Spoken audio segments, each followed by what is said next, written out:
Bonjour, c'est Christophe. Dans cette vidéo, nous allons voir Diploid IF. IF, c'est un nouveau modèle de texte ou image qui permet d'insérer directement du texte dans une image à partir de votre prompt, d'une saisie toute simple. Je vous montre ça dans cette vidéo, restez bien jusqu'à la fin. C'est parti.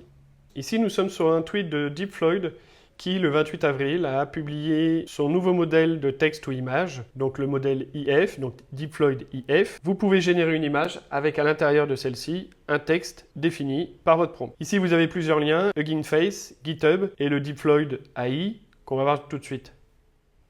Donc ici, on arrive sur le site de Diploid IF avec 4 principaux menus. Ici, le Research Paper, c'est ce qu'on va voir juste après. L'Online Demo, on va le voir également aussi, c'est Hugging Face qui propose cette version de Diploid IF en version démo. On peut la tester, on va le voir ensemble juste après. GitHub, comme d'habitude, le repo qui présente d'une manière technique Diploid IF. On peut l'installer aussi avec certaines lignes de code, etc., etc. Et le Discord habituel qu'on peut retrouver. Donc ici, c'est l'explication de ce qu'est Diploid IF. C'est un réseau neuronal modulaire basé sur une approche en cascade. Donc ici, IF est construit avec plusieurs modules neuronaux.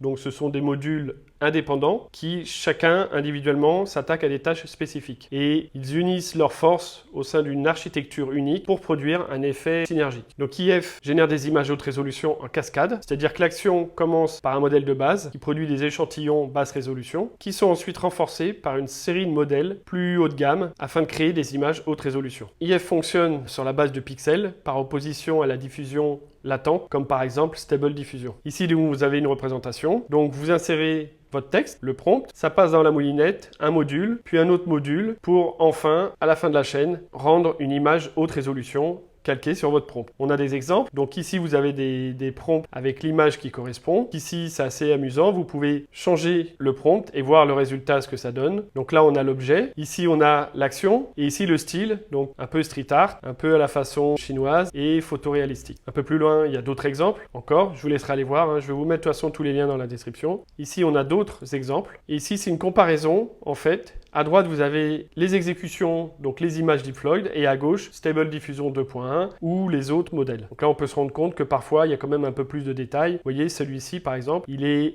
un petit peu plus détaillé ici que là. Et ce qui est bien, c'est que vous avez les prompts ici. Pour ceux qui cherchent des prompts à tester, ça peut donner des idées. Et un peu plus bas, vous voyez des exemples de texte dans l'image, ici avec un journal, et ici avec des oursons, avec une écriture sur leur t-shirt. On va regarder tout de suite ce que ça donne le texte dans l'image. Après, on va comparer la qualité d'image avec Midjourney. Ici, Hugging Face, donc ça, c'est la version démo. Hein. Donc, il n'y a pas besoin de se connecter forcément, hein. C'est en accès libre. Hein. Et ici, vous tapez un prompt. Donc, j'ai essayé avec ce prompt-là. Donc le mariage de Shakira et d'Emmanuel Macron, avec écrit dans le ciel, abonne-toi à Chris Binoya. Vous faites Generate, bien sûr vous pouvez entrer un négatif prompt, et voilà ce que ça donne. Il suffit de cliquer sur Upscale une fois que vous avez généré vos 4 images, pour l'avoir en grand. Ici la première image, donc on voit le texte, ok, il y a du texte dans le ciel, on va dire, mais c'est pas vraiment le texte que j'avais demandé. Alors on voit quand même Binonia. Shakira, elle a un petit peu vieilli, je trouve. Emmanuel Macron, on se demande si c'est son frère jumeau. Bon, ça peut être encore amélioré, je pense. On va regarder la deuxième image, on va faire Upscale. Voilà la deuxième image. Ici, c'est assez amusant. On voit bien qu'il y a un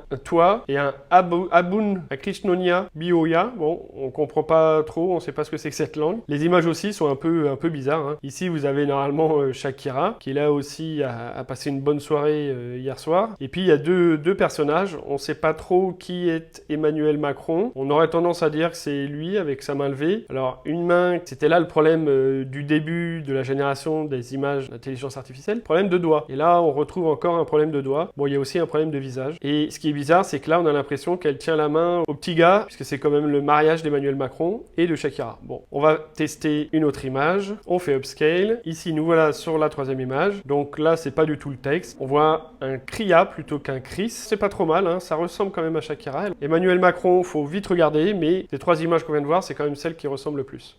Et la 4e image. Donc là, Shakira, Emmanuel Macron. Là encore, je pense qu'il y a quand même une amélioration à apporter. Et au-dessus, c'est Abun Chris Binoya. Donc Binoya est pas mal. Chris aussi, si on enlève le C qui a été ajouté ici. Et Abun, il manque le toit. C'est un bon début. C'est écrit dans le ciel. En tout cas, je pense que Diploid est sur la bonne voie. Ça peut encore s'améliorer. N'oubliez pas que nous sommes en version démo. Ce n'est pas l'installation en local directement. On sent qu'on n'est pas loin de l'objectif, mais ça demande encore un petit peu d'amélioration. Ensuite, j'ai voulu tester la qualité des images entre Deploy EF et Midjourney. Donc ici, je vais partir sur ce prompt-là avec l'ourson Teddy Bear sur un skate dans les rues de Times Square. Sur Hugging Face, j'ai tapé ce prompt-là. Voilà les images qu'il m'a donné. La première image, on upscale. C'est pas top, il lui manque un bras et le bout du bras ici. Sinon, le fond, le décor, tout ça, ça a l'air pas trop mal. La deuxième image, voilà ce que ça donne. Pas forcément top en termes de qualité. La troisième image, on l'upscale. Voilà ce que ça donne. Celle-ci, elle est pas trop mal. Le décor est bien. L'ourson est assez net. Celle-ci est plutôt pas mal. Et la dernière, c'est la plus belle, je pense. Il y a le soleil qui est au-dessus. On voit les ombres qui sont bien dessinées, je trouve, enfin assez représentatives. Le skate est un petit peu bizarre, on a l'impression qu'il manque un bout ici, et les roues aussi sont un peu... c'est pas symétrique, c'est un peu bizarre. Bref, et sinon, globalement, l'image est plutôt pas mal. Et sur Midjourney, on va aller voir, hop, voilà. Donc la qualité d'image, là on a l'impression qu'il a des roues par le dessus, ici aussi d'ailleurs. Bon, c'est peut-être un style, mais un peu bizarre. Celle-ci est plutôt pas mal, et celle-ci aussi. Je trouve que globalement, la qualité quand même des images Midjourney, ici, pour cet exemple, c'est quand même mieux. Cette vidéo est maintenant terminée. Pensez à vous abonner, surtout liker, ça aide au référencement de la chaîne, et moi ça me motive à faire toujours plus de contenu dans mes vidéos, et donc toujours plus de vidéos pour vous. Et je vous dis sur ce, à bientôt. Ciao.